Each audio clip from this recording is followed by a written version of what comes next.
Je vais arrêter la caméra parce que ça demande de la bande passante.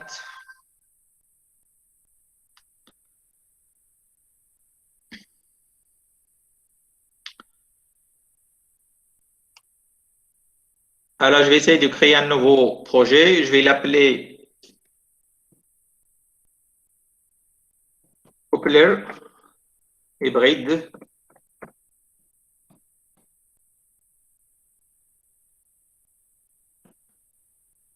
Disons 80. Je vais l'appeler 2021. OK. Alors là, donc je vais essayer. Donc, là, pour les bibliothèques, je vais rien sélectionner parce que je n'aurai pas besoin. Donc, je sélectionne juste la première, analogue RF, parce que ça, c'est celle qui contient les lignes de transmission et tout. Donc, et le reste, je ne vais rien sélectionner parce que je n'aurai pas besoin des éléments localisés dans cet exercice-là. Alors, je passe. Alors, je passe encore. Puis pour la technologie, je vais choisir la résolution 0001 mm. Et puis, donc, OK, là, je ne vais rien choisir. Et ça y est, c'est terminé. Je vais terminer donc la création de nouveaux projets. Et je vais commencer par un nouveau schématique. Donc, je vais l'appeler schématique 1. OK. Et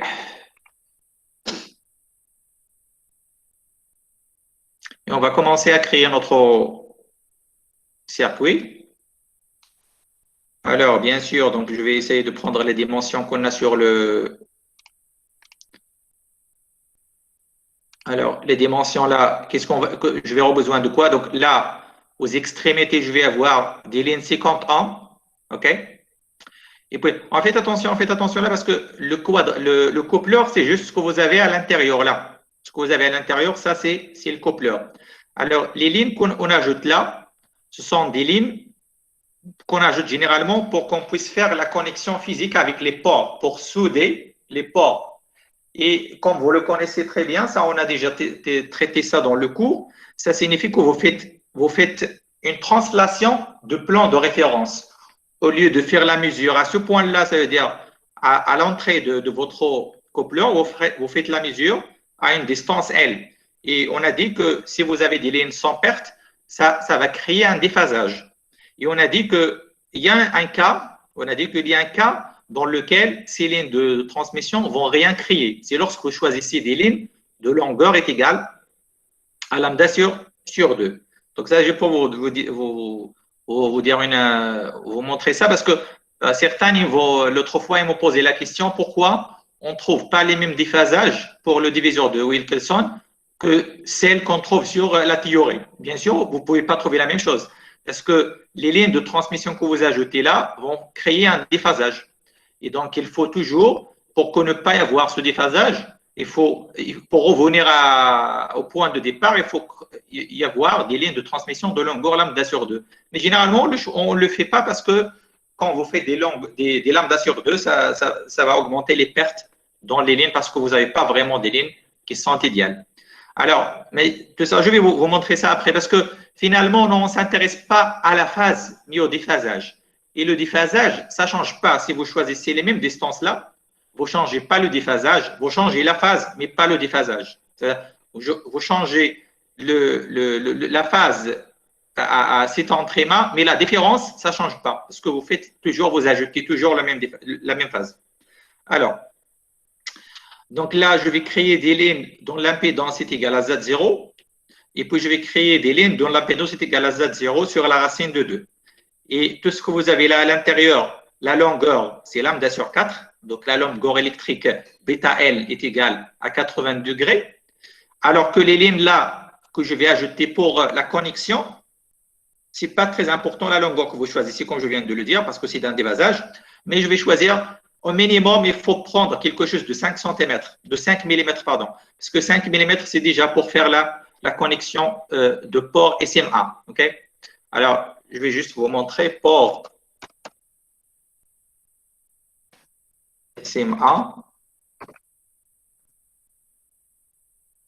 Ou bien, OK. Port SMA.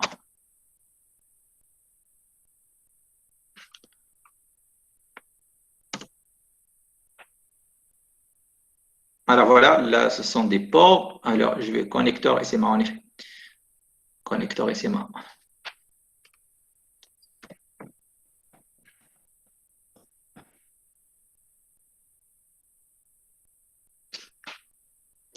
Alors, juste pour vous montrer de quoi on parle là. Alors, généralement, là, c'est les connecteurs. Alors, généralement, dans notre situation, on va choisir, on va utiliser lequel. Alors, pas là. Non. Ok, je vais le chercher.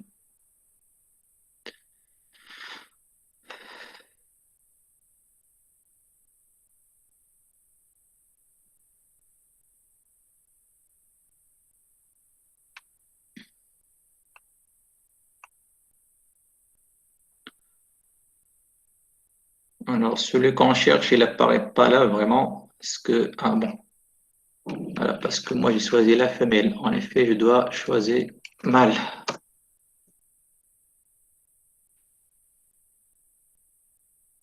Non, et ça donne encore pas. Ok.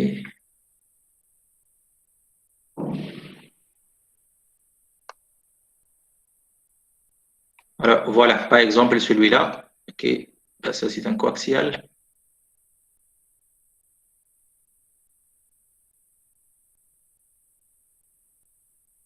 Voilà, celui-là. Alors là, vous voyez par exemple, ça c'est le type de port qu'on ajoute généralement, qu'on utilise. Hein, ok. Généralement, c'est entre ces deux. Donc, vous insérez votre substrat là, et généralement, vous voyez là que vous avez une longueur plus ou moins de 5 mm, entre 5 et 7 mm. Alors, c'est là, il va être connecté avec la ligne que vous ajoutez dans les entrées-sorties de votre circuit. OK? Je ne sais pas si je vais essayer de vous montrer ça. Coupler, un quadrateur, hybride.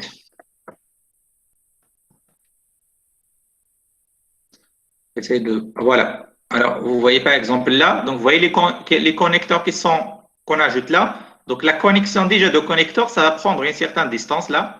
Donc, on estime ça à 5 mm, à 5 mm plus ou moins pour Flat Studio. Donc, c'est-à-dire que la ligne que vous ajoutez là, au minimum, doit être de longueur de 5 mm.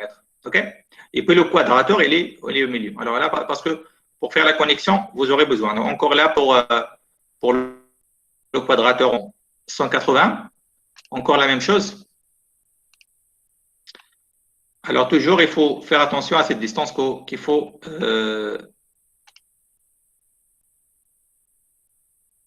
Alors voilà, vous voyez là vraiment là c'est clair, vraiment les ports qu'on utilise. Et là, il faut toujours cette distance-là qui va être nécessaire pour faire la connexion. OK? Au moins 5 mm minimum. Alors, donc je vais revenir sur le TP. Alors, on peut créer les lignes directement ou bien je vais les créer à partir de mon calculateur.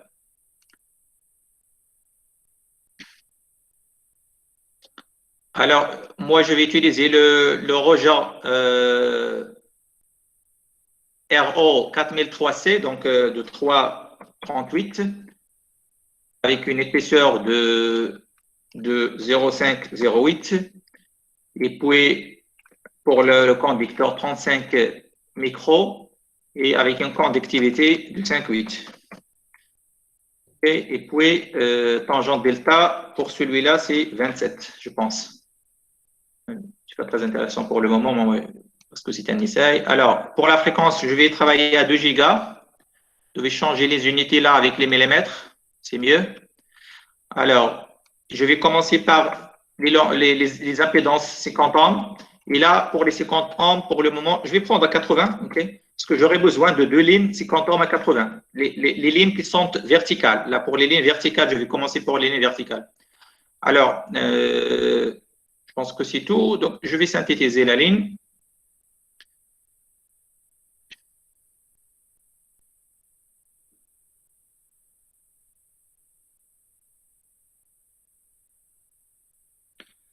Ça peut prendre du temps à prendre. Donc, oui, voilà, c'est bon.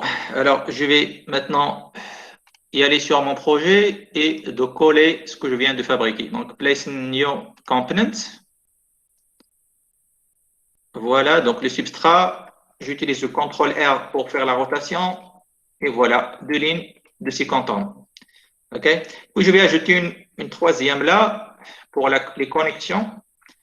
Je vais changer la longueur là à 5 mm. Je vais la recopier encore. Je ne change pas le Z. Je ne change pas le W parce que le W, c'est le W qui fixe l'impédance caractéristique. C'est-à-dire là, puisque je ne change pas le W, c'est-à-dire que je ne change pas l'impédance. L'impédance caractéristique, c'est toujours 50. Donc, je vais copier ça et coller 4 fois. J'aurai besoin de 2 de ce côté-là et de 2 de l'autre côté. Échappe. Voilà. Donc, qu'est-ce qu'il me reste maintenant? Il me reste les lignes d'impédance Z0 sur racine de 2. Je vais aller sur mon calculateur. Je vais diviser ça sur racine de 2. Le racine de 2, c'est 1,41 plus ou moins. Ou bien, tout simplement, donc une valeur approximative. Et je recalcule. C'est déjà calculé. OK. Donc, je vais maintenant y aller sur… alors, je ne vais pas faire le collage. Je vais prendre tout simplement une ligne. Voilà, une ligne là. Et je vais changer le W. Alors, le W là, vous voyez un F2 avec 22,50. Hein. Donc, un F2.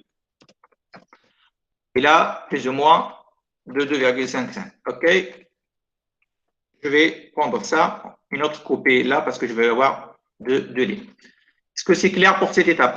Est-ce que vous avez bien compris ce que je viens de faire là? Oui? Oui, monsieur. Maintenant, vous me suivez bien parce que puisque quand vous travaillez sur un logiciel, vous arrivez rapidement à suivre. Alors, il me reste à faire les connexions maintenant. Donc, je vais essayer de faire les connexions des différentes lignes. OK.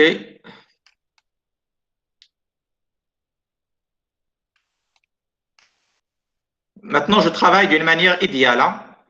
Mais après, on va essayer d'ajouter les T pour faire les connexions d'une manière correcte. Parce que pour le moment, ça, ce n'est pas vraiment vrai pour le layout. Okay. Alors, c'est bon maintenant. Alors, OK. Alors là, je vais essayer de vous montrer un petit truc. Alors, donc, je vais essayer de juste… OK.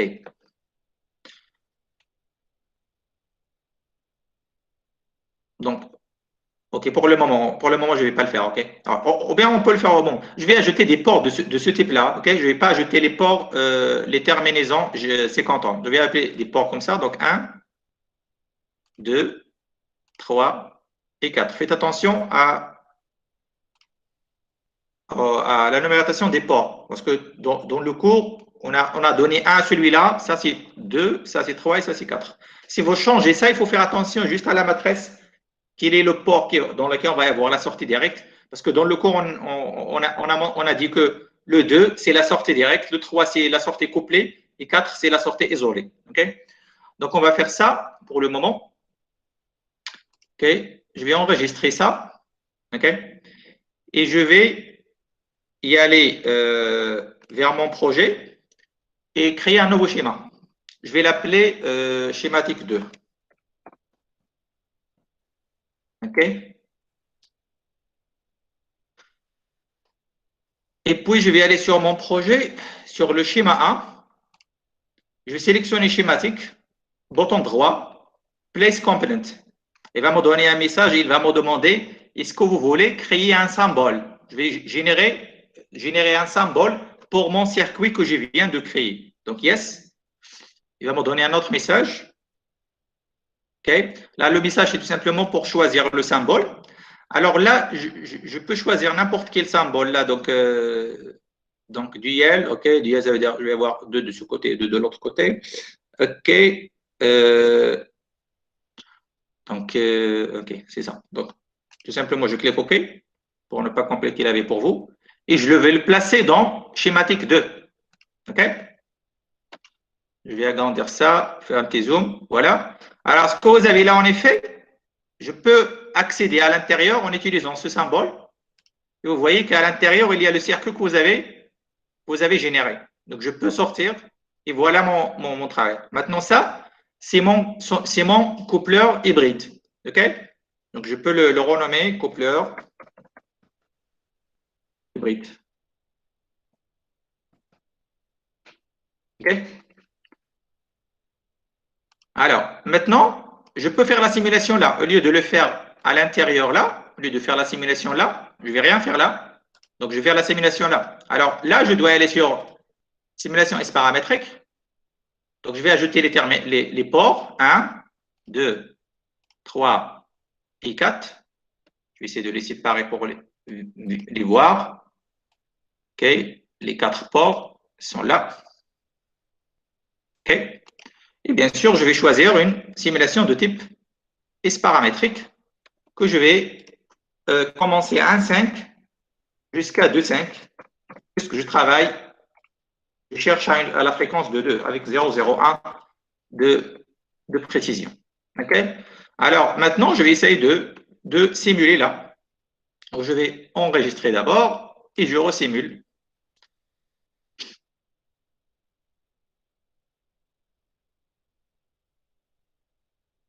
OK, donc on va aller sur l'affichage des résultats. Qu'est-ce qu'on cherche à afficher? D'abord, on cherche à afficher les… Je vais commencer par SA1 pour le voir. OK, ça marche. Exactement, vous êtes à la fréquence de 2. Et donc, je peux maintenant ajouter les autres. Donc, 2, 2, 2, et puis 3, 3, et puis 4, 4. Je vais les ajouter encore en décibels. OK. Et vous avez les 4 qui coïncident. Ça veut dire que vous avez vraiment…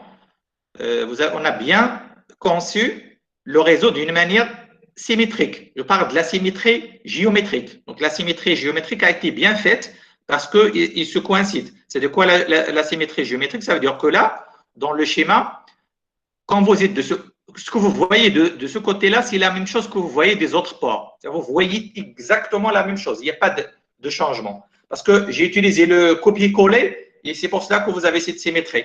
Donc, quand je l'ai copié avec celui-là, j'ai fait la même copie que celui-là, et pour ces 4-là, j'ai fait la même copie. Donc, ça veut dire que j'ai une symétrie géométrique exacte. Alors, après, on va essayer de voir la transmission directe et la transmission par couplage. Donc, le S1.2, c'est la transmission directe. Le S1.3, c'est la transmission par couplage. Et puis, S2.3, c'est l'isolation. OK? Je vais essayer de voir ces trois. Alors, voilà. Alors, qu'est-ce que vous avez? Alors, vous avez en bleu, c'est S1.3, c'est le couplage. Et vous voyez déjà, donc je vais essayer d'ajouter un marqueur. Alors, vous voyez que S1.2 à la fréquence centrale, c'est 3,12. Donc, c'est bien parce que normalement, on doit avoir c'est un coupleur hybride. Il y a un coupleur hybride. La transmission directe et le couplage sont égaux est égal à moins 3 décibels. Et puis, pour l'isolation, on doit y avoir quelque chose qui est largement supérieur à 10. Et donc, vous avez déjà une valeur de 42. Donc, c'est bon. Et on est très bien. Donc, là, sûrement, on ne va pas y avoir des problèmes. Pourquoi? Parce que on n'a pas encore ajouté des T de connexion. Okay? Donc là, vous voyez, les S, ils sont à la valeur, donc les pertes d'insertion, ils sont à la valeur 51,7, plus ou moins. Okay? Alors, bien sûr, vous ne pouvez pas, normalement, la valeur idéale que vous devrez avoir, c'est 3,010. En effet, la valeur idéale, c'est ça. Alors, pourquoi on retrouve ces petites différences? C'est à cause des pertes que vous avez dans le d'électrique. Alors, supposons que là, vous n'avez pas de pertes dans le d'électrique. Vous avez 0 là. OK? Vous resimulez. Qu'est-ce que je vais avoir? Pardon, quelque chose. Ah, pas là. Pas là. Je ne dois pas simuler là, parce que là, je n'ai rien défini. Tout simplement, je vais enregistrer. Je vais sortir de là. Pardon, pas là. Mais ça, je vais le faire, mais totalement ça. Je vais aller sur mon circuit. Je vais accéder à l'intérieur. C'est déjà changé. OK, je vais revenir et je vais simuler. Vous voyez maintenant, OK? Vous voyez maintenant, vous avez moins. Avant, il y avait là 90, et là, il y avait 180. Et vous voyez maintenant qu'on se rapproche de l'idéal. Alors, pourquoi je ne suis pas encore à quelque chose qui est idéal? Parce que il y a les pertes de conducteurs. Les pertes dans le conducteur. Donc là, vous avez cette conductivité qui n'est pas infinie. Vous n'avez pas une conductivité qui est infinie. Okay? Si vous augmentez un peu la conductivité disons, à exponentielle à la puissance 9, ou bien à la puissance 10, pardon, je dois revenir et je simule. Vous voyez encore, on se rapproche là, on va avoir moins de pertes. Hein. Vous voyez moins de pertes là quand vous prenez un conducteur qui est quasiment idéal. Alors, je vais revenir maintenant au cas réel, parce qu'on doit respecter les propriétés de substrat. Là, juste pour vous montrer d'où viennent les problèmes. Pourquoi? Généralement, quand vous choisissez un conducteur, un substrat, il faut choisir le substrat qui possède le minimum de perte d'électrique et avec le meilleur conducteur. Okay? Alors, je vais enregistrer ça, je vais sortir de ce circuit-là et je vais resimuler pour revenir au résultat qu'on a déjà. Voilà le résultat que vous avez au début. Alors, on a presque terminé là. Alors maintenant, qu'est-ce qu'on va essayer? Maintenant, pour générer le layout, il y a quelque chose il y a des choses qu'il faut modifier. Donc, je dois revenir sur mon circuit. Je vais entrer dans mon circuit. Et maintenant, je vais essayer d'ajouter des T. Alors, des T de connexion là. Est-ce que je peux générer le layout maintenant? Je peux le générer et le voir. Je vais générer le layout. OK. Voilà le layout que vous avez. Ça ne pose pas vraiment un problème. Déjà, ils sont connectés là. Vraiment, vous pouvez même continuer comme ça. Mais vraiment, ce n'est pas vraiment l'idéal. Hein. Ce n'est pas vraiment l'idéal. Je vais essayer d'ajouter les T de connexion entre les différentes lignes. Alors, je vais supprimer ça.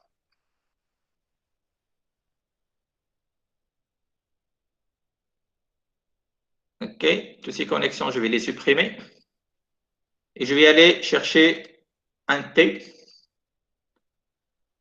Donc, le T de connexion, le voilà. Je vais commencer par le premier là. Alors, faites attention, là c'est le port 1, ça c'est 2, ça c'est 3. Et quand vous entrez à l'intérieur, on va y avoir les différents oméga.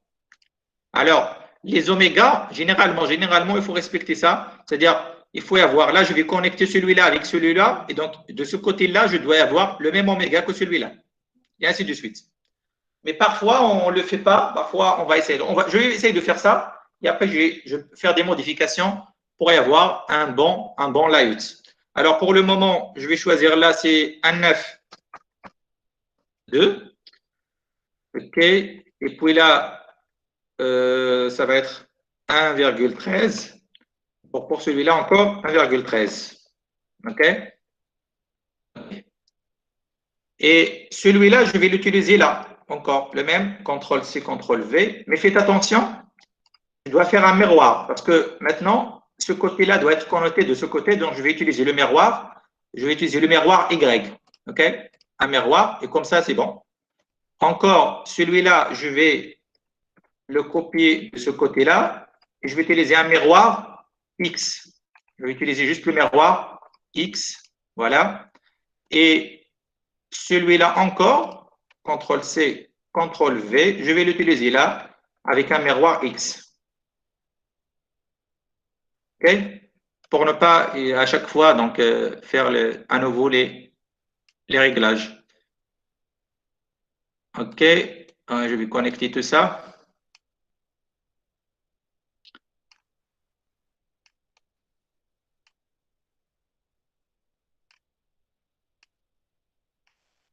Et puis, je vais connecter verticalement encore.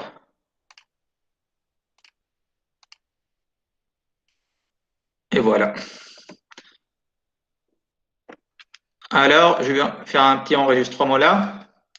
Et puis, je vais sortir de ce circuit, je vais revenir à mon circuit, je l'ai modifié déjà. Et maintenant, je vais essayer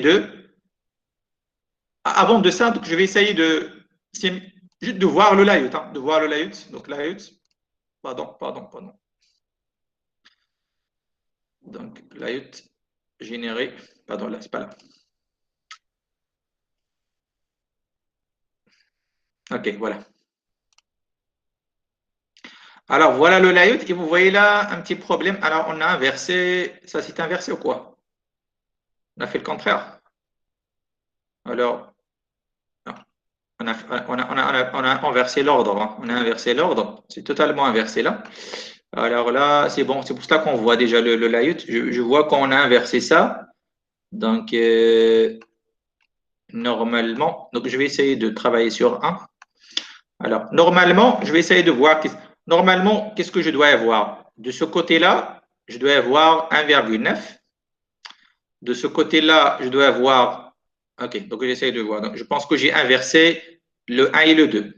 Oui, le 1 et le 2 sont inversés dans le schéma. Alors, OK. Pourquoi c'est inversé? Ah, OK. Je vais essayer de les inverser, je vais voir. 13 et 1,92. Et je vais régénérer le layout pour voir est-ce que c'est bon. Oui, maintenant c'est bon. Je vais essayer de le faire pour les autres. Donc, pour les autres, alors, OK, je vais essayer de le faire là. Donc, ça c'est un 13 et là c'est un 92. Même chose là, donc là c'est 1,13 et là c'est 1,92. Même chose là, donc 1,13, 92. OK. Donc enregistrer et régénérer le layout. Et maintenant c'est bon. OK, ça marche bien. Alors, mais faites attention maintenant. Alors, vous pouvez le voir dans le layout. Alors, faites attention. Alors, faites attention, cette ligne-là doit y avoir une longueur de lambda sur 4. OK? Mais quand vous ajoutez les t, vous voyez que vous ajoutez déjà une petite distance là. C'est celle-là. C'est la moitié de ça. Donc, si vous voulez, c'est la moitié de W3. Donc, la valeur de W3, la moitié que vous ajoutez là. Vous l'ajoutez de ce côté et vous l'ajoutez de ce côté-là. Ce qui veut dire que vous ajoutez maintenant une longueur qui est égale à 1,13, plus ou moins. C'est W3. Donc, vous ajoutez à ça 1,13. Donc sûr et certain, je vais avoir un décalage de la fréquence vers la gauche. Donc, je vais avoir une fréquence qui est inférieure à 2 pour le moment. Donc, ça, et encore pour celui-là. Vous faites la même chose pour celui-là. OK? On va le voir. Hein? On va voir ça parce que quand je vais aller sur mon schéma, je vais sortir de là. Pardon. Je vais sortir de là et je resimule. On va voir un décalage de la fréquence. Vous le voyez. Un décalage à gauche, inférieur à 2. Parce que vous ajoutez un tronçon de ligne. Donc, qu'est-ce qu'on doit faire pour éviter ce problème? Donc, je dois là régler les longueurs. C'est-à-dire, je dois soustracter ce que j'ai ajouté de cette longueur. On a ajouté combien? On a dit, on a ajouté plus ou moins W3. Alors, le W3, c'est 1,13. Donc, vous ajoutez la moitié de ce côté, la moitié de ce côté. Donc, ce que vous avez, je dois soustracter cette valeur de celui-là. Donc, ça veut dire que là, au lieu de 22,55, je dois avoir 21. Et là, je dois avoir 4,3, 4,2. Moins 1,13. Hein. Et de même pour celui-là, donc je dois avoir 21,42. Plus ou moins, hein, ça c'est approximativement. Si ça ne marche pas, qu'est-ce qu'on va faire? On va faire une petite optimisation. Donc je vais enregistrer, je vais sortir, je vais resimuler, on va voir que ça va s'améliorer. Oui, parfaitement. Ça améliore parfaitement, ça veut dire le calcul qu'on a fait, il est exact. Donc, vous voyez maintenant parfaitement amélioré, on a revenu à la fréquence centrale. Et pour l'isolation, pour les pertes, c'est bon, donc c'est presque le même résultat. Donc, moins 42, je pense qu'il était 43, donc 50, c'était 51, on est bien, pour le moment. OK? Alors, maintenant, je pense que on est prêt pour faire la simulation électromagnétique. Donc, ça, je vais l'enregistrer. OK. Et encore, je vais fermer ça. Je vais enregistrer encore là. Je vais entrer à l'intérieur pour enregistrer les dernières modifications, puisqu'on vient presque de terminer ça. Et maintenant, qu'est-ce qu'on va faire? Une simulation électromagnétique. Alors, je vais régénérer le layout, parce que j'ai fait des modifications de longueur. Et voilà le layout maintenant. Alors, je vais l'enregistrer encore. Alors, maintenant, on va essayer. Vous voyez maintenant, il y a quelque chose, parce que là, vous avez ajouté des ports de ce type-là. Voilà les ports que vous avez ajoutés. Et vous voyez que ces ports-là, vous les voyez sur le layout. Ils sont déjà là. Ce n'est pas nécessaire de les ajouter. OK? Parce que quand vous ajoutez des ports dans le schéma, à ce moment-là, vous n'avez pas besoin de les ajouter dans la simulation électromagnétique. Vous voyez les ports, donc ils sont déjà ajoutés à l'emplacement désiré. OK? Donc, tout ce que je dois faire, c'est d'ajouter un substrat. Alors, donc je vais aller sur simulation électromagnétique. OK. OK. Alors, il y a un point d'exclamation là parce que je n'ai pas défini, il y a des choses qui ne sont pas définies. Alors, faites attention là. Donc, pour le moment, je ne vais pas utiliser une simulation momentum microwave, mais je vais utiliser une simulation momentum RF. Alors, ça dépend tout simplement de la fréquence que vous utilisez. Quand vous avez des fréquences au-delà de 3 gigas, c'est mieux de travailler avec momentum microwave. Si vous êtes à des fréquences qui sont inférieures à 3 gigas, ce n'est pas nécessaire. Donc, vous pouvez tout simplement travailler dans le domaine RF. Parce que ça va prendre moins du temps dans le travail. OK? Et donc, OK. Donc, je vais aller sur substrat, parce qu'il y a un problème. Je vais essayer de créer un substrat. Alors, comme on a dit l'autre fois, moi, je ne vais pas créer un substrat, mais en effet, je vais l'importer. Donc, file, importer et from schématique. Donc, voilà, je vais sélectionner celui qui est dans le schéma 1. Parce que dans le schéma 2, il n'y a rien. OK? Donc, OK. On vient de l'importer. Donc, il y a des modifications. On peut faire des modifications, mais ce n'est pas vraiment nécessaire. Je vais essayer juste de voir est-ce que le conducteur possède déjà. Donc, 35, c'est bon là, je pense. Alors, il n'y a pas de problème, je pense. Alors, pour le plan de masse, là, je peux définir la 35, mais ce n'est pas nécessaire. OK. Alors, et pour celui-là, donc le substrat, je pense que c'est bon. Je peux vérifier est-ce que c'est vraiment les bonnes valeurs. Oui, c'est les bonnes valeurs. Donc, j'essaie de vérifier ça tout simplement pour ne pas avoir des problèmes après. Mais je pense que c'est bon. Donc, je ne vais rien enregistrer parce que c'est… OK, je vais cliquer enregistrer. Je ferme ça. Celui-là, je le ferme. Alors, je vais aller juste sur mon substrat. Alors, je vois que là, il y a deux substrats qui s'ajoutent. Celui-là, c'est celui que j'ai importé. Celui-là, c'est celui que j'ai essayé de… Donc, je ne vais pas l'utiliser, je vais le supprimer, juste pour ne pas avoir des problèmes sur… Alors, maintenant, là, je vais choisir mon substrat. Voilà. Il est là déjà. Vous voyez, maintenant, il n'y a pas de problème sur la simulation. Je vais aller sur… Les ports, ils sont déjà là. La fréquence, donc, c'est entre 1,5 et 2,5. Donc, je vais le laisser adaptatif. Vous pouvez utiliser le mode linéaire. OK? C'est-à-dire, là, il faut définir combien le step, mais c'est mieux d'utiliser le mode adaptatif. Donc, le logiciel, il s'adapte à les variations de votre problème. Alors, sur les autres options, je ne vais rien changer. Même pour les mèches, je ne vais rien changer pour les mèches. Je vais la laisser à la valeur 20. OK? Donc, vous pouvez augmenter ça à 40 si vous voulez avoir une bonne précision. Vous pouvez activer les edge mesh, c'est-à-dire les mèches sur les frontières pour y avoir des bons mèches sur les frontières. OK, vous pouvez avoir ça. Et je vais démarrer la simulation. Espérons que ça va marcher bien.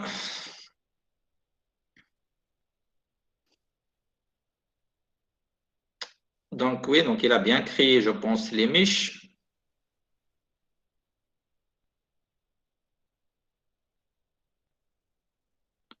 Je vais aller voir. Oui, il n'a pas encore créé les mèches. OK.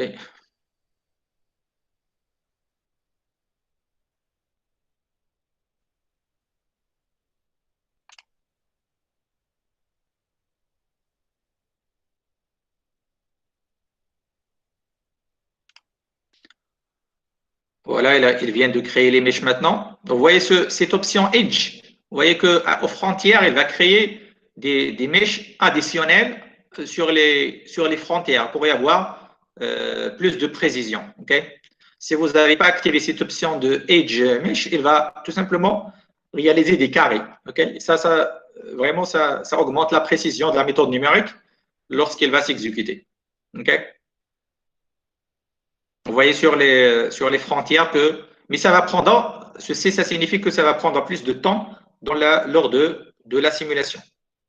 Donc, vous ajoutez les options et ça tarde plus. Je pense qu'il a terminé. Donc, OK, il va m'afficher déjà des résultats automatiques. Il m'a affiché déjà les résultats d'une manière automatique. Alors, dans la simulation électrique, on a oublié quelque chose. On n'a pas essayé de voir qu'est-ce qui se passe au niveau des déphasages. On peut revenir après, aucun problème. Alors là, vous voyez là les amplitudes. Là, vous avez les amplitudes, vous avez les phases et vous avez donc dans le Smith chart, vous avez les équations. Alors, les équations qu'il a utilisées pour faire ça.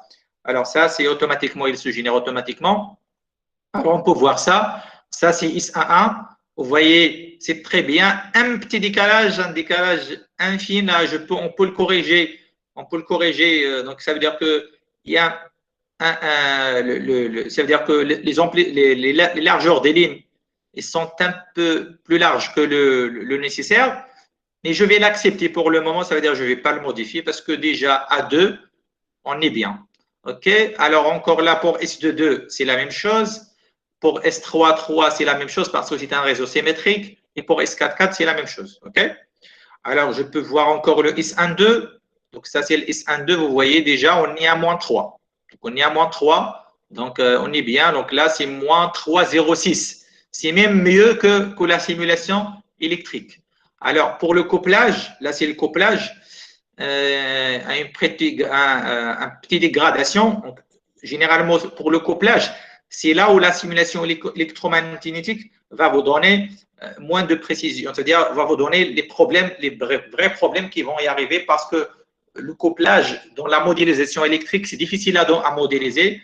Et donc, c'est pour cela qu'on peut y avoir une grande différence entre le résultat que vous trouvez dans la simulation électromagnétique et alors vous avez un moins 3,18, hein, ce n'est pas très grave, mais inférieur à celui que vous avez. Alors, ça, c'est l'isolation, une très bonne isolation. OK, c'est au voisinage de moins 50. Et le reste là, c'est les mêmes paramètres parce que IS4.1, c'est la même chose que IS2.1, c'est l'isolation. Ça, c'est 4.2. 4.2, c'est la même chose que 1.2. Donc, c'est là, pardon, c'est la même chose que 1.3. Donc, c'est le couplage encore. Et celui-là, c'est 3.4. C'est la même chose que 1.2. Donc, c'est la transmission directe. Puisque vous avez un réseau qui est réciproque. Vous avez la réciprocité et tout ça. La symétrie géométrique. Alors, vous voyez, je vais aller sur les phases. Alors, sur les phases, alors je ne m'intéresse pas vraiment pour S11. Sûrement, je vais avoir un 0. Hein. Un 0, plus ou moins un 0. Alors, je ne m'intéresse pas à tout ça. Tout ce que je voudrais voir, c'est S12 avec S13. OK? Donc, voilà. Donc, là, par exemple, à ce niveau-là, vous avez à 2, vous avez quelque chose de moins 130, plus ou moins. Moins 130. Et là, j'ai quelque chose de moins 140. Ah, 140, pardon. 140. Alors, vous faites la différence. Si vous faites la différence, qu'est-ce que ça va donner? Ça va donner 140 moins 130. Donc, ça fait combien? Ouais. 140 moins 130. Ça fait combien? 270. 270, c'est 3 pi sur 2. Donc, c'est la même chose que moins 80. Donc, c'est la même chose que moins 80. Et donc, vous avez déjà un coupleur hybride. OK? C'est un coupleur, pardon. C'est un coupleur hybride en quadrature. C'est en quadrature, c'est-à-dire vous avez un déphasage de 80 degrés entre les deux. Je vais essayer de le refaire dans la simulation électrique, ce calcul-là, pour bien comprendre. OK?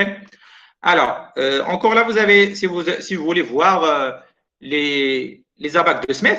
Alors, pour les abacs de Smith, il faut voir que à la fréquence de travail, le IS11 passe par le centre. Donc là, au centre, c'est la fréquence plus ou moins 2. Donc 1,9. Donc là, le centre, au centre, vous avez, ça veut dire la fréquence centrale. Okay?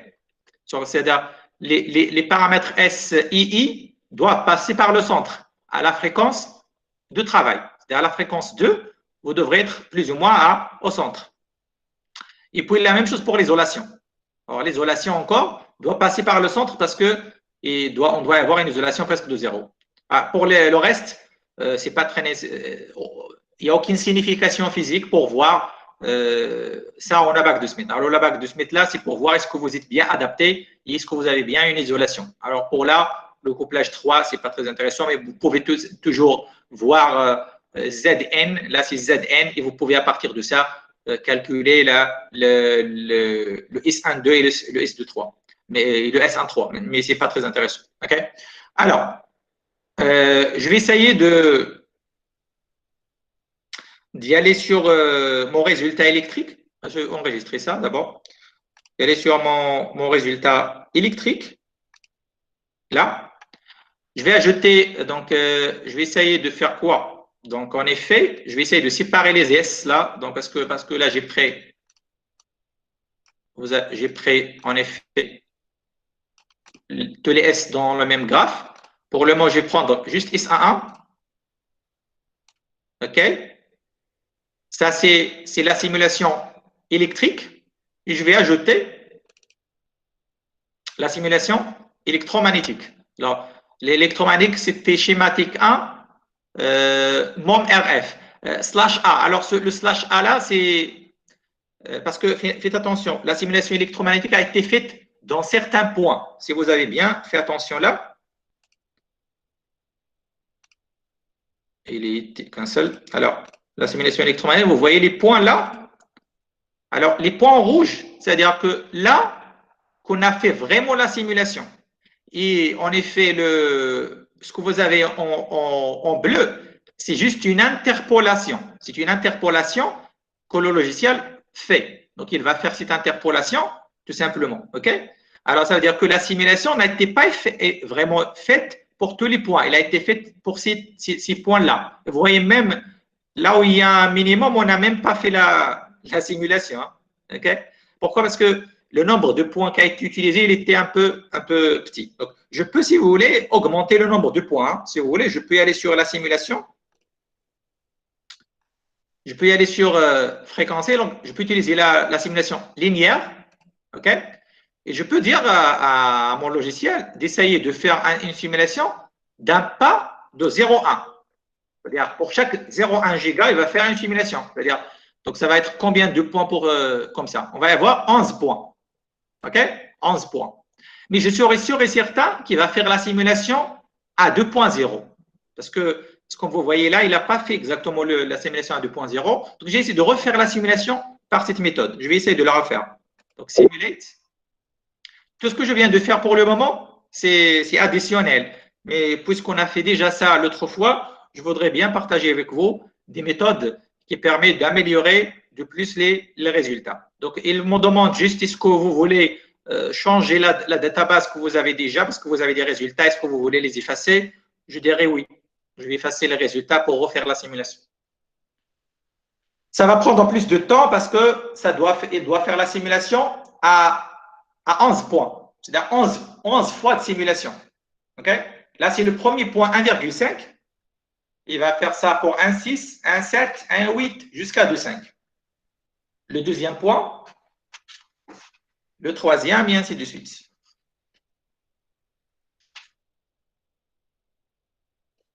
Ça marche très bien, donc rapidement. Donc, il a terminé.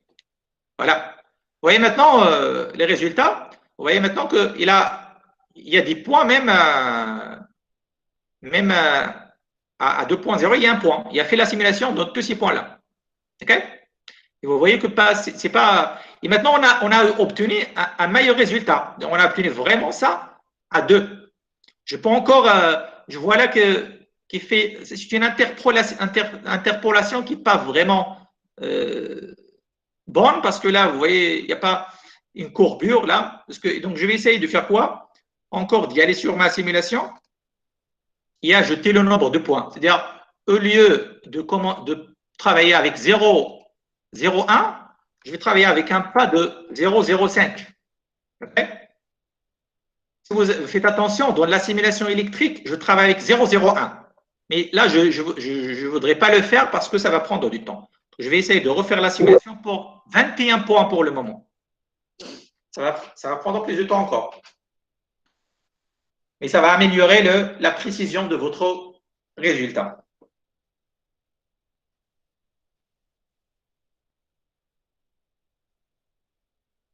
Vous me suivez bien? Vous êtes toujours avec moi? Oui, monsieur. OK.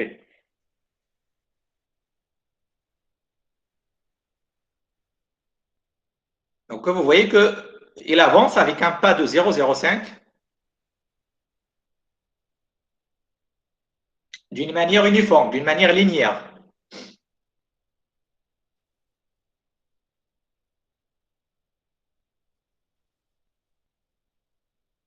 C'est mieux. Maintenant, c'est mieux. OK? OK, mais même si je voudrais bien y avoir plus de points à ce niveau-là. OK, c'est pas grave. Alors, OK. Alors, vous voyez là que là, je peux même déjà supprimer ce qui est en bleu parce que ce qui est bleu, c'est juste une interpolation.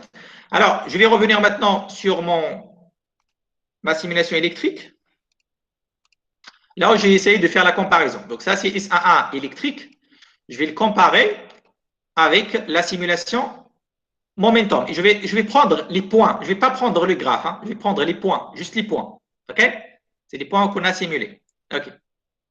Alors, je vais ajouter. Donc, celui-là, S11, ajouter. OK. OK. Alors, oui. Mais je vais essayer de le présenter sous forme de points. Donc, ou bien je vais prendre l'autre, c'est mieux. Non, je vais supprimer celui-là. Ça, ne va pas prendre vraiment. Je vais prendre, OK. Oui. Je vais essayer de laisser ça, celui-là. OK. Je vais le laisser juste que après je vais modifier. OK. Pour le graphe, là, je clique sur le graphe. Je vais choisir le type de trace. C'est avec des points. Non, c'est là. Donc, là, je vais essayer d'utiliser les points. Alors, AutoSpace Symbol. OK, ça. Et pour celui-là, je vais l'annuler. Est-ce que c'est possible de l'annuler d'abord? OK. Oui. Place. OK. Comme ça, il y a les points. Mais les points, il y a les, non? OK, c'est bon. Comme ça, c'est bon. Donc, vous voyez la comparaison? Un petit décalage. Mais plus ou moins, c'est la même chose. Hein? OK. Vous pouvez maintenant ajouter un marqueur pour voir est-ce qu'il y a vraiment une comparaison, faire une comparaison concrète.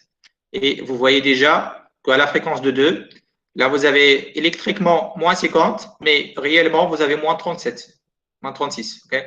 Mais c'est acceptable pour les deux. Okay? C'est bon.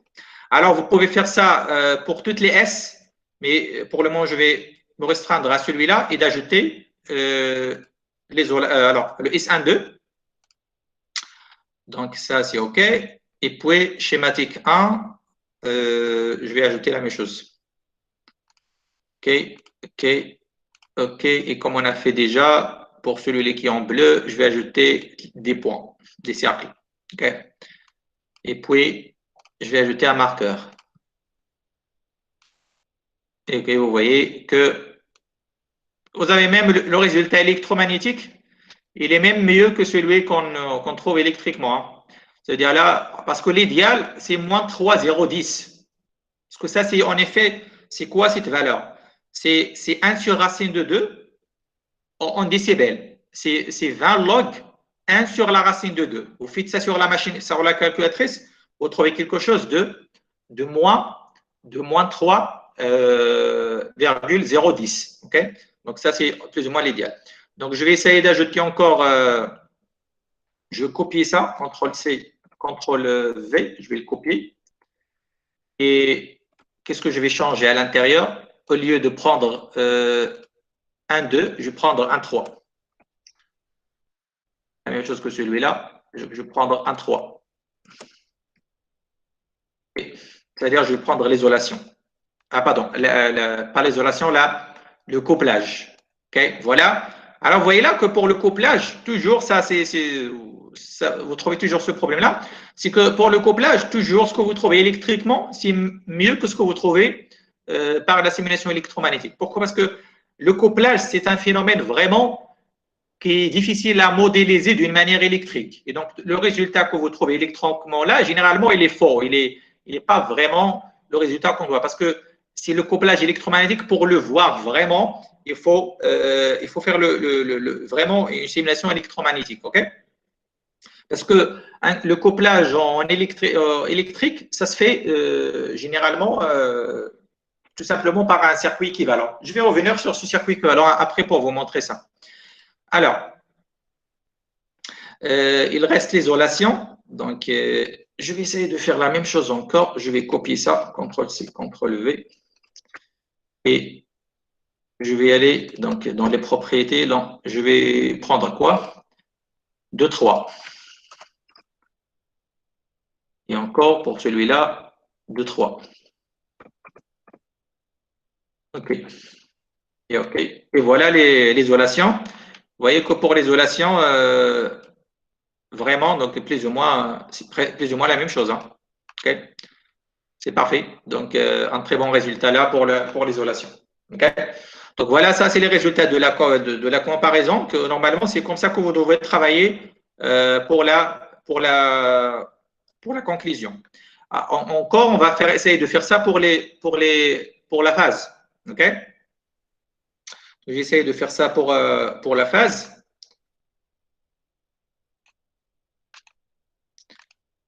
OK.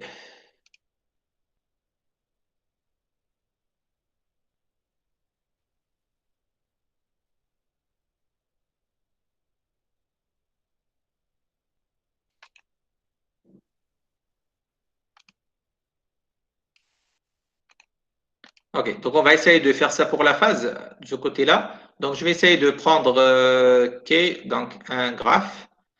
Donc, on va prendre S12. Alors, pour S12, je vais prendre la phase. OK? Et je vais le comparer avec celle de la simulation électromagnétique, toujours S12, la phase. Donc, voilà. Vous voyez que déjà là où on s'intéresse, il n'y a pas de problème. Ils se coïncident parfaitement. Parfaitement coïncidés. Donc, une différence de 1, plus ou moins. OK?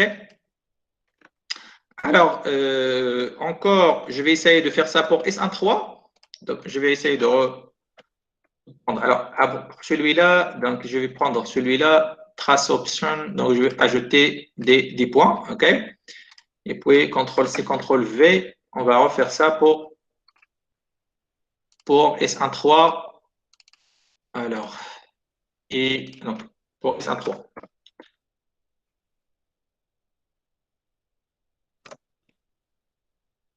OK, OK, c'est bon. Donc, vous voyez encore, ça coïncide parfaitement les deux résultats.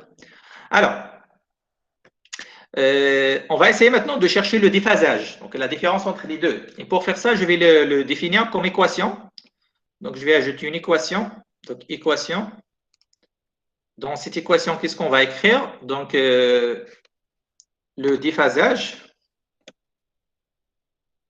Donc là, électrique. Électrique. Donc, ça égale à quoi? Donc, je vais prendre la phase de S12.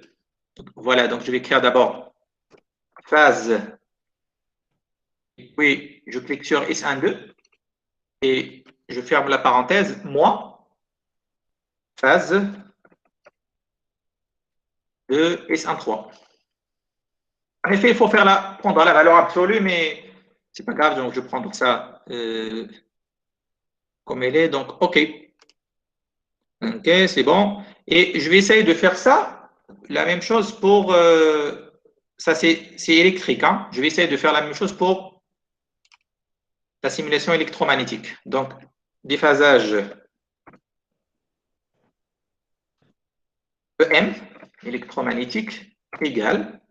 Donc, ça va être phase de quoi? Faites attention, il faut prendre la sélectionner schématique 1, donc cette simulation, et de prendre le S12. OK? Double-clic. Et pour vous fermer la parenthèse, moins encore phase. Ok, donc sur la même simulation et vous fermez la parenthèse à la fin. Ok. Voilà les deux équations et maintenant je vais essayer de les tracer. Donc je vais prendre un graphe. Je vais aller sur équation, là, équation. Je vais prendre les deux variables qu'on a déjà déterminées. On les trouve là, on va les ajouter. Voilà, ainsi de suite. Voilà. Pardon. Je commence par électrique pour y avoir la couleur. Là, il y a un E qui manque. OK. OK, voilà. Et vous voyez, OK, c'est bon. Donc, je vais essayer de prendre des points là. OK. Et je vais aller sur le point là à la fréquence centrale. OK, et voir la valeur. Alors, qu'est-ce que vous avez? Moins 260. Et moins 260 pour les deux, hein, pour les deux. Et ça, c'est 80 degrés. Hein. Donc, pour voir les 80 degrés, vous pouvez y aller tout simplement sur les équations et d'ajouter plus 2 fois P. Je pense que ça va être accepté. OK, tu vois? Oui. Non, 2P normalement. Alors, je l'ai ajouté où? OK. Pourquoi ça n'a pas changé la valeur? Ah. Alors, le P, non. Je pense, pas, pardon. Pardon. Je travaille en degrés. Hein. Je vais ajouter 360 degrés. Hein, pardon. Je ne suis pas en radien. Hein. Je ne suis pas en radien. Je dois ajouter 200. C'est-à-dire, vous ajoutez 2P pour tout simplement éliminer, parce que généralement, on préfère de travailler toujours entre 0 et 180. OK? On préfère toujours. Ah, il y a un petit problème. Alors, oh, pardon.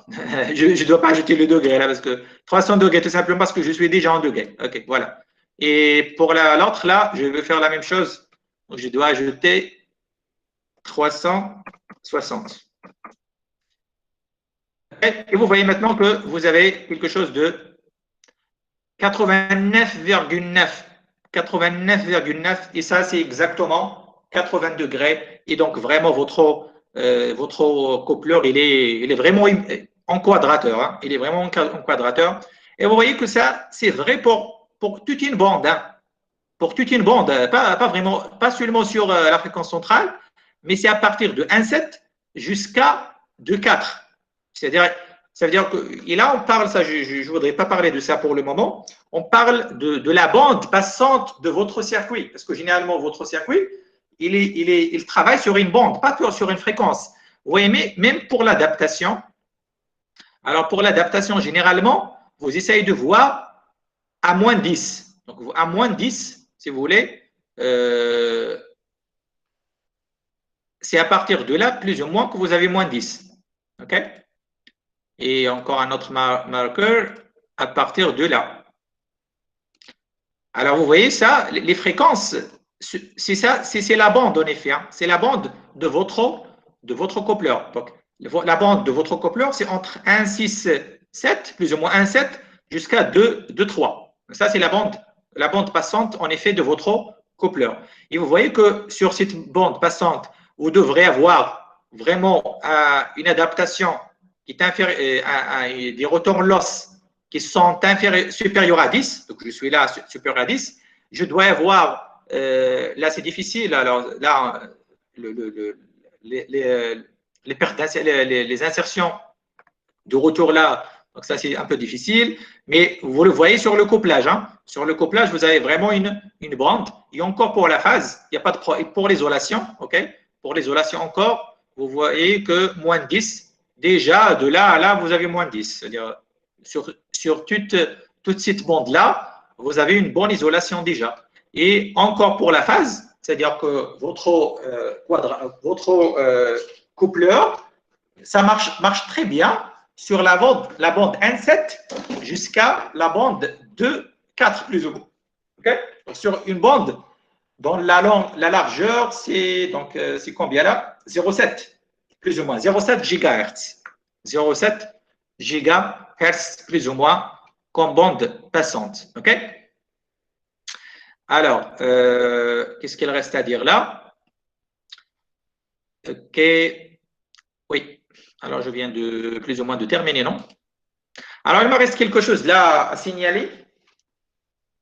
C'est-à-dire, est-ce qu'on peut réaliser un coupleur comme celui-là avec les éléments discrets, c'est-à-dire avec des bobines et des capacités? Je ne dirais pas des résistances, bien sûr, parce que là, on suppose qu'on travaille avec des lignes de transmission qui sont idéales. Donc, généralement, ça veut dire que pour réaliser un tel circuit avec des bobines et avec des capacités, on doit le réaliser avec des bobines et des capacités, pas des résistances. Alors, je vais vous donner un document qui va peut-être vous aider à le faire, parce que vous devrez le faire ça. En effet, on doit commencer par ça. On doit commencer par ça. Mais moi, j'ai laissé ça à la fin parce qu'on n'a pas parlé de ça dans le cours. Et donc, je vais essayer d'y aller chercher le document qui va nous aider à le faire pour faire le circuit équivalent de ça.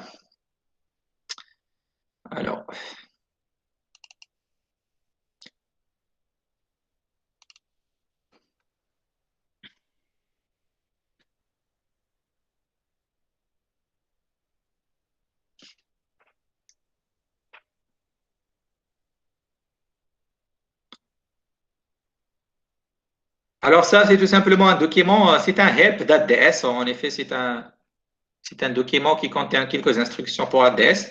Et là, il y a un exemple sur la page. Donc là, usine, donc on cherche quoi? Un coupleur de ça.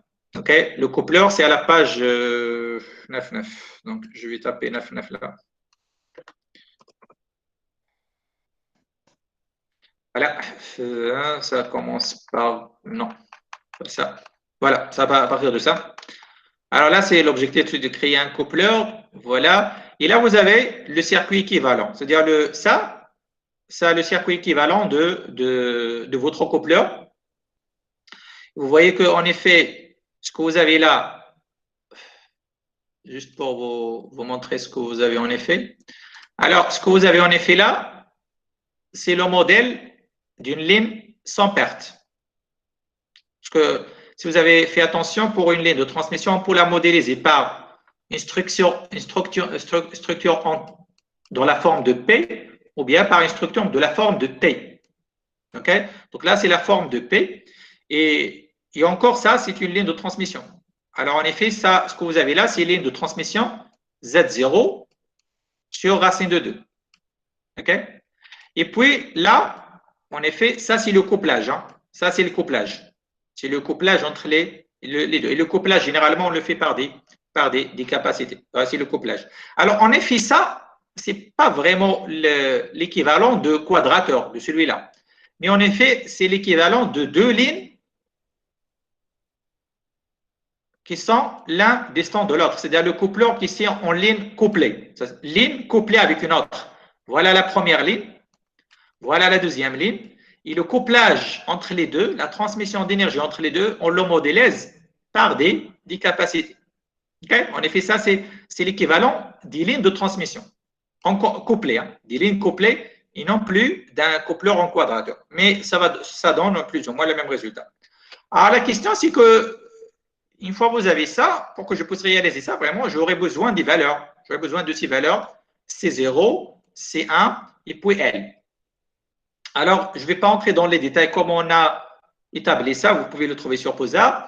Mais là, il vous donne déjà des relations qui le permettent de faire. Il vous dit, voilà, si vous travaillez à une fréquence FC, donc vous pouvez définir oméga, et C1, voilà la valeur de C1. Donc, il vient de, vous le définissez, vous le calculez en connaissant la fréquence, l'impédance caractéristique et K. K, c'est, si vous voulez, le facteur de couplage. Il est égal à 1 si vous êtes à 3 dB, vous avez un coupleur de 3 dB hybride. Donc, ça, c'est le facteur de couplage. Vous pouvez trouver ça en détail sur POSA pour vous pouvez avoir une idée.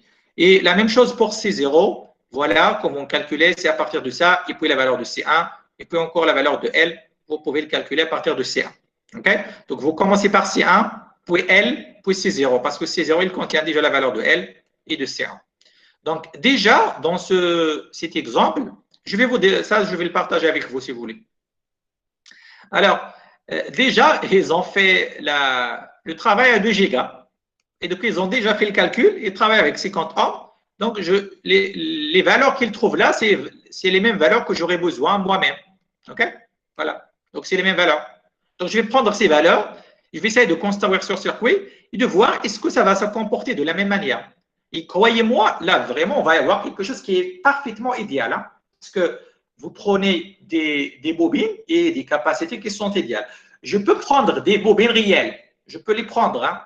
Sur ADS, vous pouvez utiliser des bobines réelles avec un certain facteur de qualité. Quand vous dites une bobine avec un facteur de qualité, parce que vraiment une bobine dans les hautes fréquences, ce n'est pas juste une bobine, hein, mais il y a des pertes. Donc, vous avez déjà une résistance, et puis vous avez encore des effets capacitifs. Okay? Mais je ne vais pas entrer dans ces détails, je vais essayer de vous faire ça d'une manière idéale. Okay? Alors, je vais essayer d'y aller sur ADS, de créer un nouveau schéma. Donc, je vais l'appeler schématique 3. Après, je vais le comparer avec ce qu'on a fait sur le schéma 1. Et je vais essayer de construire le circuit. Je pense que vous avez déjà mémorisé le circuit dans la tête, non? Alors, on va commencer. Donc, j'aurai besoin des bobines. Donc, voilà, une première bobine dont la valeur, c'est combien? 2,9 nano. Donc, 2,9 nano.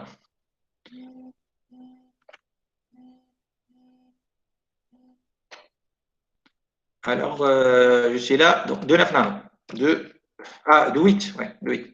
OK, donc je ne donne pas de la résistance là. C'est-à-dire que c'est une bobine idéale. Hein, une bobine idéale. Je vais recopier ça. Et voilà. Et puis, je vais essayer de créer la capacité C1, 1,6 pico. Vous me suivez bien? Vous me suivez bien? Oui, monsieur. Oui, monsieur, oui. 1,6 pico. Je vais recopier. OK. Donc, voilà, je vais connecter ça. Et puis, vous avez la capacité C0 avec 0,06 pico, je pense. Oui, 0. OK. Donc, je vais essayer maintenant de prendre une autre capacité. CTRL-C, CTRL-V. Bon, elle était déjà. Donc, je vais connecter une là. Première avec 0,66. Vous avez bien compris comment on a obtenu les valeurs, je pense. Parce que pour vous, vous devrez refaire le calcul à la fréquence demandée. Dans le cahier de charge, c'était 2,4, donc il faut refaire ces calculs-là. Alors, ces 4-là, ils doivent être connectés à une masse. OK, CTRL-R. Et voilà. OK. Alors, on va essayer de faire la même chose qu'avant. Donc, je vais essayer de prendre là, de connecter là un port. Pardon. OK. Ça, c'est 1, 2, 3 et 4. OK. Alors, là, qu'est-ce que je vais faire? Je vais enregistrer ça. Je vais le fermer. Je vais aller créer un nouveau schéma.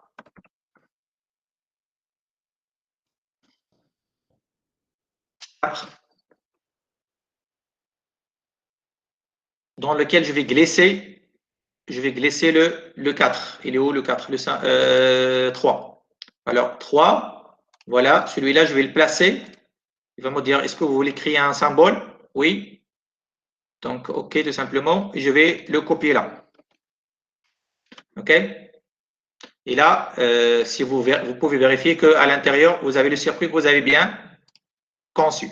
Et maintenant, je peux tout simplement y aller vers mon premier schéma, celui-là, de copier ça. OK? De copier tout ça. CTRL-C.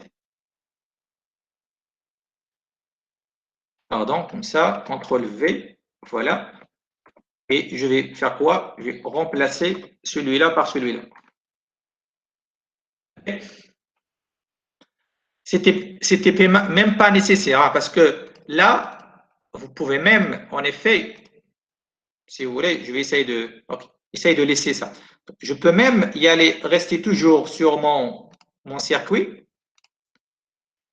Là, je peux sélectionner celui-là et d'y aller sur ce symbole et tout simplement de changer là le schéma. Mais c'est pas, donc pour le moment, je ne vais pas le faire pour ne pas vous faire des problèmes. Alors, je vais revenir sur mon schéma maintenant. Donc, on vient de remplacer. Je vais vérifier que je suis sur le bon schéma. Oui. Alors là, c'est bon. Maintenant, qu'est-ce qu'il reste à faire? On va faire un petit enregistrement et de démarrer la simulation.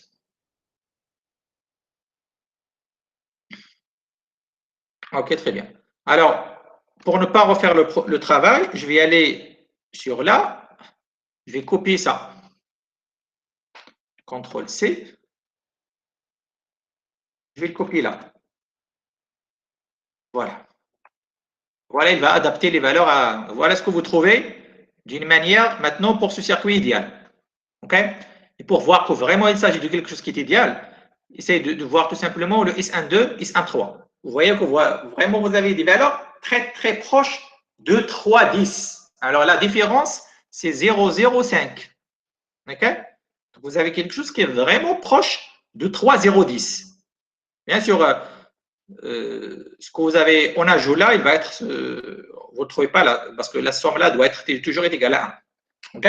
Vous voyez là, vraiment, vous avez une isolation quasi infinie, supérieure à moins 50, c'est moins 53, et encore là, c'est moins 50. Alors, je vais essayer de vous faire un petit chose là, c'est que je vais… OK, c'est bon. Alors, maintenant, on peut faire une comparaison. Hein. On peut faire une comparaison entre ce qu'on a trouvé électriquement et ce qu'on a trouvé de cette méthode, par cette méthode-là. Alors, je peux prendre, par exemple, là, le S11. Donc, je suis sur 4. Donc, ça, c'est le schéma, si vous voulez, idéal.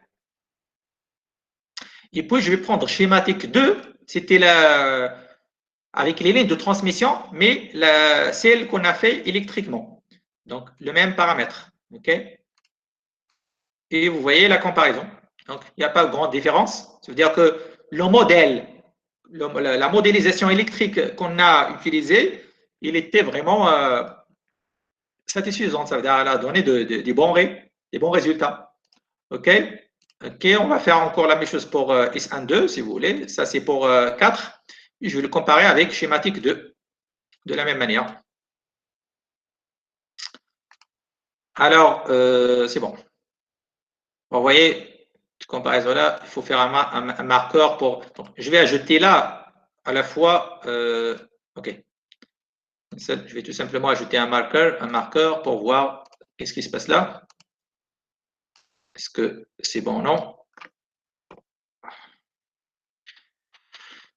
Vous voyez donc la différence, OK, donc, entre les deux, il n'y a pas grand-chose, donc plus ou moins le même travail. OK? Vous voyez que je m'intéresse bien sûr au point là à deux ions. On peut faire même pour la phase, si vous voulez, pour la phase. Je vais voir ce que ça va donner. Alors, pour la phase, généralement, c'est le déphasage qu'on va trouver la même chose. Hein, ce n'est pas la phase. Parce que pourquoi on ne va pas trouver la même phase? Parce que faites attention que là, sur ce schéma électrique, on n'ajoute pas les lignes à l'entrée et à la sortie. Il n'y a pas de ligne qu'on ajoute là. OK? Des lignes 50 ohms. On n'a pas ajouté des lignes 50 ohms. Donc, là, généralement, on ne va pas trouver le même phase, mais généralement, on va trouver le même déphasage. Alors, je vais essayer de tracer S12, donc la phase. Et puis, je vais le comparer avec schéma 2.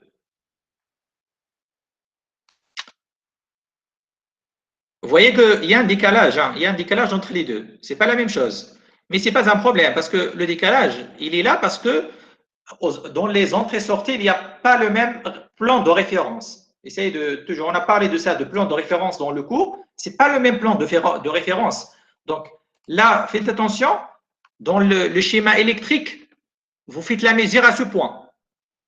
Et dans le schéma, dans le modèle avec les bobines et les capacités, vous faites la mesure à ce point. Alors que dans le schéma électrique et le layout, vous faites la mesure à ce point. Donc, il y a un petit déphasage qui vient de cette longueur. Vous pouvez le calculer, il est égal à combien? On peut le calculer. On peut voir, il est égal à combien exactement. C'est la longueur de celle-là fois bêta. C'est bêta L. Vous pouvez le calculer. Okay? Et vous pouvez vérifier que ça vient de ça. Mais je ne m'intéresse pas à ça. Si vous voulez faire le calcul après, vous pouvez le faire. Je m'intéresse à faire le déphasage. Donc, je dois encore ajouter S13, la même chose. Donc, OK.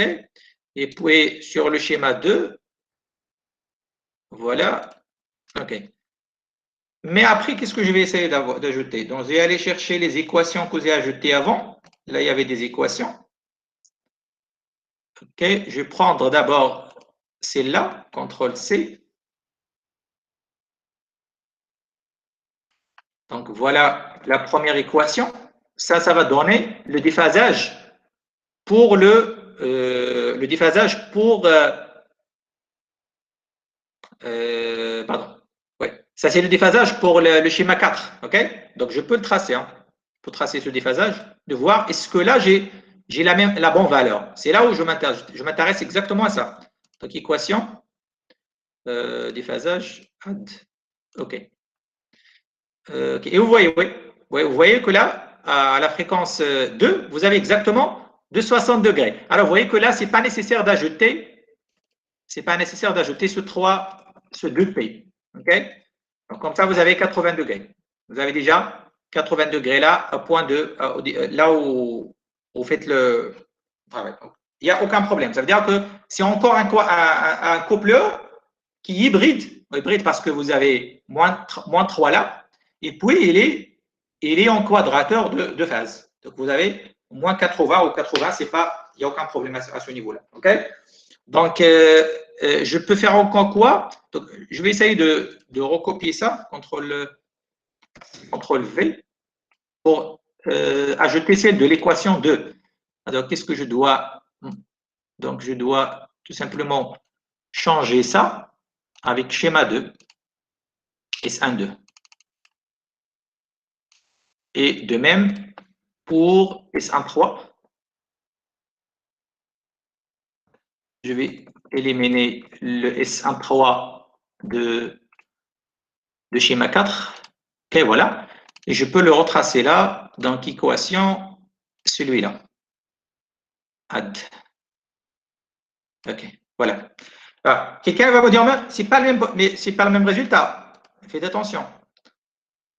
Moi, je dirais c'est le même. Alors, pourquoi c'est le même? C'est juste un phi de plus. Là, vous avez moins 80. Là, c'est moins. Donc, qu'est-ce que je vais faire? Généralement, je vais ajouter, alors là, OK, un seul. Donc, on va ajouter combien là? D'abord, on va ajouter, si vous voulez, 360. Bien, tout simplement, on va ajouter P. P pour avoir le même P, plus P, 180. Normalement, vous avez le choix d'ajouter une P. Hein, OK? Et maintenant, vous avez la même chose. OK?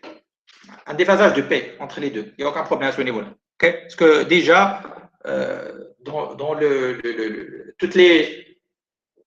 vous avez sur le cercle trigonométrique, vous avez toujours deux solutions. Donc la séparation, ça va être… Donc, vous avez toujours, si vous voulez, je vais vous montrer ça. Je vais prendre un polaire là, juste pour vous montrer ça. Alors, les solutions, ils sont où, en effet? Vous avez tous les points qui sont là et tous les points qui sont là. Donc, soit il est là, soit il est là. Soit il est là, soit il est là. Donc, je peux ajouter P. Donc, je suis là, j'ajoute P, je suis là, j'ajoute P, je suis là. Donc, tout ça, on les considère des quadrateurs en hybride. OK? Et pour le quadrateur 180, ce que vous avez là, les points qui sont là et là. Là et là. Alors, ça, c'est le quadrateur 180, il est là. Les points qui sont là, ils sont là. Donc, le déphasage, je peux ajouter une P pour… et ça vient tout simplement des lignes que vous ajoutez dans les sorties. C'est les lignes que vous ajoutez dans les sorties qui font le problème. OK? Alors, je pense que maintenant, c'est bon. On est bien. OK? Alors, je vais, donc plus ou moins, on vient de terminer, on a terminé le TP, donc je vais essayer d'arrêter l'enregistrement pour ne pas trop charger la vidéo. Et après, on va commencer la discussion, si vous voulez.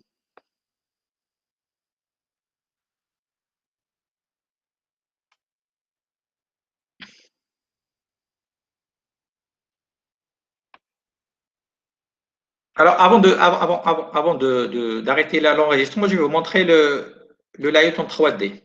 Okay, j'ai oublié ça. Je vais vous montrer ça en 3D. Alors, je vais aller sur là et afficher la visualisation en 3D. Okay. On va voir exactement comment ça se passe le signal qui va y arriver par le port 1, comment il va se propager le long de votre circuit.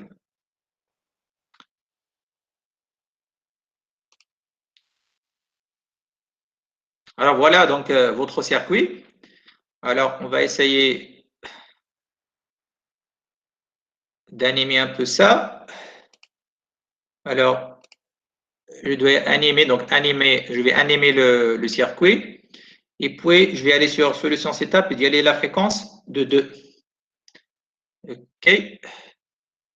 On est bien là. Je vais aller sur propriété. Il y a encore un petit problème. dbScale. OK. Voilà. dbScale maintenant, c'est bon. C'est pas très clair. Donc, je vais essayer de. OK. Donc là, je suis à quelle fréquence? OK. Je suis à 2. On est à 2, oui. Voilà. C'est pas très clair, mais je vais animer par le port 1. Ouais. OK. Je vais revenir sur propriété. OK.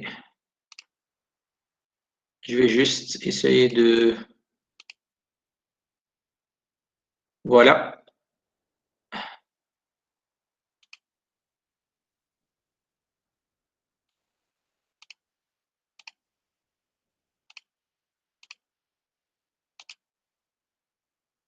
OK. Je vais essayer de faire là. Alors voilà, vous voyez, parce que c'est une animation répétitive, vous voyez que le signal, il arrive par là, voilà, et puis il se divise. Hein. Une partie, il va y aller vers cette sortie-là, une autre partie, il va y aller par là, et il va sortir de ce côté-là. OK? Et vous voyez qu'il y a un déphasage. C'est-à-dire le signal arrive là avant que celui-là. Il y a un déphasage. Un delay. Hein. Le déphasage, c'est un delay temporel. Hein. Faites attention, c'est un delay finalement temporel. Et vous voyez que finalement, si vous se concentrez sur le port 4, il n'y a rien qui sort par le port 4. Il reste toujours en vert. Alors le vert, ça veut dire là une énergie minimale. Là, le rouge, c'est le maximum d'énergie, et ainsi de suite. Alors, vous voyez que là, il n'y a rien qui sort par le port 4. Donc, si alors vous dites que vous avez, en effet, ça, vous avez une bonne isolation entre 1 et 4. Quand vous augmentez, vous envoyez le signal par 1, il n'y a rien qui sort par 4. OK? L'énergie va se propager vers 2 et vers 3. OK? Avec un delay, avec un certain delay. Hein. OK? Je pense que je vais aller, si je change le port, OK? Maintenant, vous envoyez le signal par 2. Alors, normalement, si vous envoyez le signal par 2, le signal va aller vers 1 et vers 4, et non pas vers 3. Maintenant, vous allez monter par 2. Donc, une quantité d'énergie va aller vers 1, et une quantité d'énergie va aller vers 4. Parce que ça, il est symétrique. Il y a une symétrie. Alors, si vous faites par 3, donc par 3, voilà, on va aller là, et là, ici, là, il va être isolé. Il n'y a rien là. Il y a une isolation entre 3 et 2. Il n'y a rien là. Il reste en vert, c'est là. Okay? Si vous faites ça par 4, vous envoyez le signal de 4, il n'y a rien qui sort par 1. Okay? Mais pour ne pas se tromper, c'est de concentrer tout simplement par le port 1. Celui-là, c'est 1, 2, 3 et vous avez 4. Okay?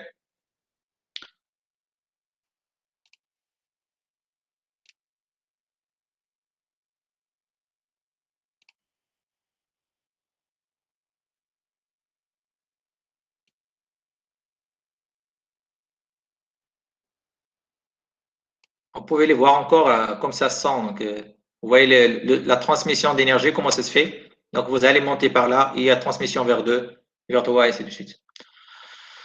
OK. Alors,